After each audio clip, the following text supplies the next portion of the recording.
who is as fresh as I is. I like it. And, Mike, that is fresh. I'm going to tell you right now, that is fresh. Oh, that is stale. Well, no, how about this, though? Skip Bayless gets to sit across a guy from Ohio wearing a Yankees hat that is not LeBron James.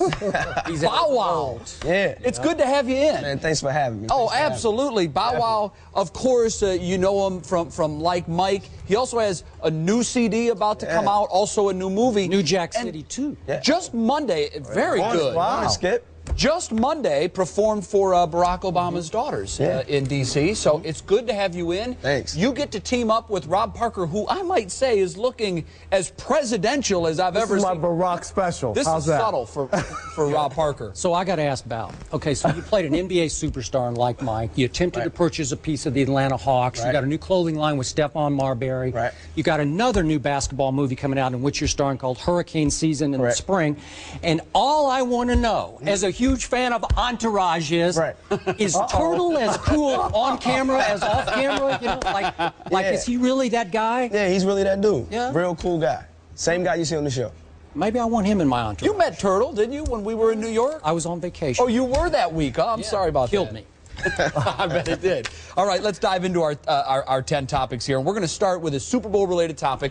You've got two guys who have been there and done that, both have rings, Kurt Warner and Ben Roethlisberger. So often in the Super Bowl, it comes down to how well that position performs. Who do you trust more coming into Super Bowl 43? Who do you like, Warner or Roethlisberger? This is easy.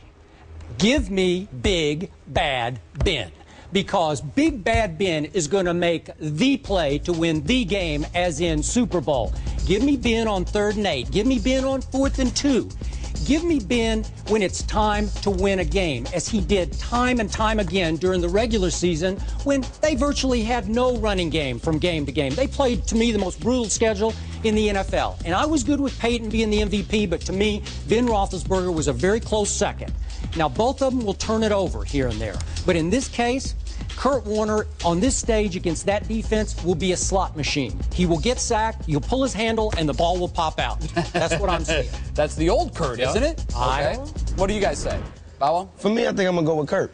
I think I'm going to go with Kurt. He's been there twice. He's been in the league longer, the experience. Right. And for me, I'm just liking the way that they're playing. A better vibe around Kurt Warner. A better vibe. And I feel what you're saying about the defense, but when I saw them play last week, I just like how the Cardinals just break it down with the quick passes, the quick dump off. He's dinking and dunking now, so it's going to be tougher to get to him. But he was very mobile. He was very mobile. He was getting out of the pocket. I wouldn't go that far. He was a little mobile. Yeah. He was a little mobile. So I was surprised. I was surprised a little bit. So I'm feeling it. I like that quick, decisive action from Kurt Warner. And the Ben Roethlisberger, let's get over him. Seriously. Get over him? Let's get over him. Oh, okay. Though, I mean, yeah, no, let's get over him because do you remember the Super Bowl he played against Seattle? Yeah. And he had a 22 quarterback rating, didn't throw a touchdown. They won. Okay, they did win the game, but it was in spite of him. He did not play It was well. his second year. Yeah, well, but I'm just saying, I'm talking about a guy who's performed big time in big situations, Kurt Warner. And he's done it this year. He will be the reason why the Cardinals shock everybody and win the Super Bowl. It's going to be How did he play against New England in that Super Bowl? Well, but I'm not talking about that. Did he win a Super Bowl? And he played well. He lost one. There you go. He's been there twice, and in one Super Bowl he threw for 414 yards. All right. Well, if we just look body of work, and that's probably the most accurate way we can judge these two. 11 seasons for Kurt Warner. His winning percentage, .564. He's played with some very good players. So you're making Ben Roethlisberger 3-1? Is that what you're saying? Well, no. What I'm saying is Ben Roethlisberger's winning percentage in 5 seasons, .718. That's what I'm saying. So Yeah, one of the best defenses. One of the best defenses. I think he gets a lot of credit. True. It's the defense helps. that helps a lot. But so often, to Skip's point, so often we've seen Ben. Don't shake your head. Have you actually watched a game every now Yes, and I have. I have watched. You know what? How many times are they going to kick a field goal because they can't get in? I don't know. They've been scoring touchdowns in the playoffs. Okay. That's all I know. All right. Remember that. Let's move to our next topic, and we're going to talk about the Dallas Cowboys. Tony Romo has been much maligned in Dallas for a myriad of reasons. Sometimes they say he's underprepared. Other times they say in the clutch, he just shrinks. He disappears. He has sort of taken the bull by the horns here, and let me read this quote that he has given the Dallas Morning News. It's about leadership. He says, I think leadership sometimes comes with your ability to perform and your personality, and some of it comes with experience. I think I've gotten to the point where I've gained experience.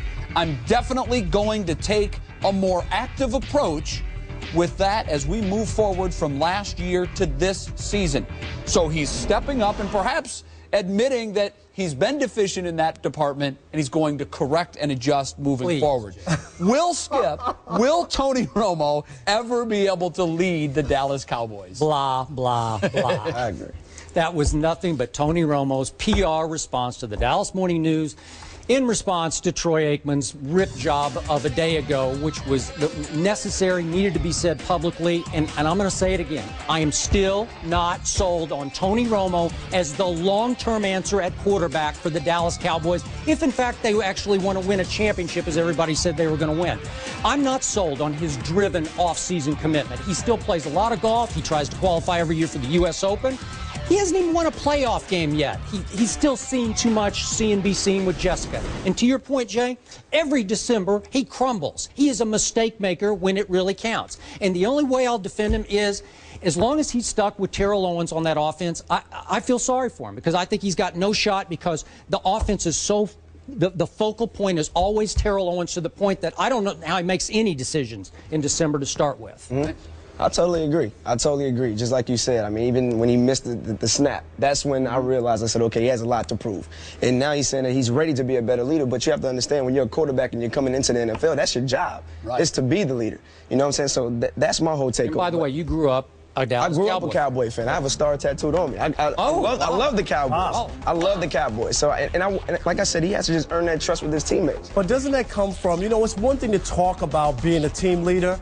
The bottom, you want to be a team leader? Make plays in December in the postseason. Exactly. That's when people follow you. You could talk about it till the cows come home. Right. You got to go out there. You got to play well when it matters. And the bottom line is, as well as he's played during the regular season for the most part, he just hasn't played well when it matters. That's when you become a team leader, and when people look at you and say, I'm following this guy. This guy just let us down 80 yards with 2 minutes to go and won the game for us. Okay. That's my final question here is he capable of making those plays? Because to me, in December, he always turns back into the undrafted free agent. He is capable. He just hasn't done it yet. He is capable. We've seen him do it in non-clutch situations. The question is, and to your point, and you bring this up all the time, and it's a very valid point, you talk about players that either have or don't have the clutch gene. Right. And at some point, you do have to wonder, until he proves in that big situation he can do it, it's going to be a question. He doesn't believe he has the clutch gene. Deep down, he thinks he's an undrafted. Can a player develop the clutch gene, Mr. DNA?